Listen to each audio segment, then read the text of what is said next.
Samarqandda O'zbekiston Respublikasi Konstitutsiyaviy sudi va Yevropa Kengashining huquq orqali demokratiya uchun Yevropa komissiyasi bilan hamkorlikda Markaziy Osiyo mamlakatlarida konstitutsiyaviy shikoyat instituti modellarining rivojlanish tendensiyalari mavzusida xalqaro konferensiya tashkil etildi. Mazkur xalqaro konferensiyaning asosiy maqsadi O'zbekistonda amalga oshirilayotgan keng ko'lamli demokratik islohotlar, shu jumladan konstitutsiyaviy jarayonlar haqida xalqaro hamjamiyatga to'liq va xolis ma'lumot yetkazish, konstitutsiyada ilk bor belgilangan konstitutsiyaviy shikoyat institutini rivojlantirishda xalqaro tajribani o'rganish, xorijiy mamlakatlar konstitutsiyaviy sudlarining amaliyotlari bilan tanishish hamda Venetsiya komissiyasi va unga a'zo mamlakatlar konstitutsiyaviy nazorat organlari bilan hamkorlikni mustahkamlashdan iborat.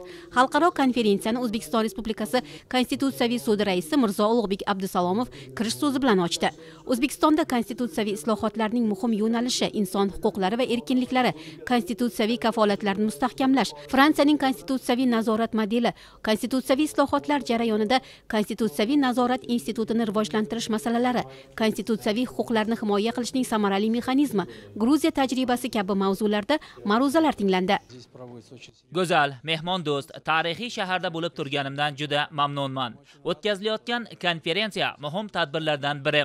Bugun O'zbekiston davlati demokratik siyosiy yo'ldan bormoqda. Bu haqida yig'ilishlarda ham ta'kidlandi.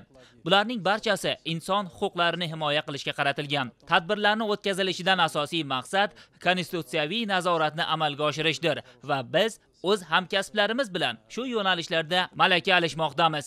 Anjumanda O'zbekistonda konstitutsiyaviy islohotlarning muhim yo'nalishlari, konstitutsiyaviy odil sudlov, Yevropa va Markaziy Osiyo davlatlarida konstitutsiyaviy shikoyat institutining amal qilishi, fuqarolarning konstitutsiyaviy huquq va erkinliklarini himoya qilishda parlament hamda inson huquqlari bo'yicha milliy institutlarning konstitutsiyaviy sud bilan o'zaro hamkorligiga oid mavzular xususida atroflicha so'z yuritildi. Avvalambor aytish kerakki, bugun O'zbekistonda sudyalarning o'z faoliyatlariga vijdonan yondashayotganligi sezilarli darajada oshmoqda.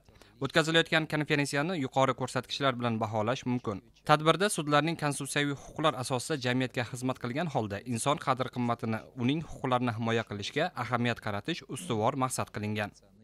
2 kun davom etadigan xalqaro konferensiyada Venetsiya komissiyasi prezidenti va ekspertlari, shuningdek Qozog'iston, Qirg'iziston va Tojikiston konstitutsiyaviy sud raislari, xalqaro hamkorlik bo'yicha Germaniya jamiyati, Markaziy Osiyoda huquqiy davlatchilikni qo'llab-quvvatlash hududiy dasturi eksperti hamda milliy ekspertlar, inson huquqlari bo'yicha milliy markazi direktori, Oliy Majlisning inson huquqlari bo'yicha vakili ombudsman, advokatlar vakillari, konstitutsiyaviy sud huzuridagi ilmiy maslahat kengashi a'zolari, oliy yuridik o'quv yurtlarining professor o'qituvchilarining ma'ruzalarini tinglash, fikr va tajriba almashish rejalashtirilgan. Mazkur anjumanda Markaziy Osiyodagi konstitutsiyaviy sudlarning xalqaro ekspertlari va a'zolari ishtirok etmoqda. Bunday xalqaro konferensiyalar malaka almashishda, tajriba oshirishda qo'l keladi. O'zbekiston konstitutsiyaviy sudidagi muhim o'zgarishlar, asosiy kompetensiyalar, inson huquqlari himoyasi, sud huquq sohasidagi islohotlar haqida atroflicha so'z yurityapmiz, fikr almashyapmiz. Ilg'or xorijiy davlatlar tajribasi ham o'rganilyapti.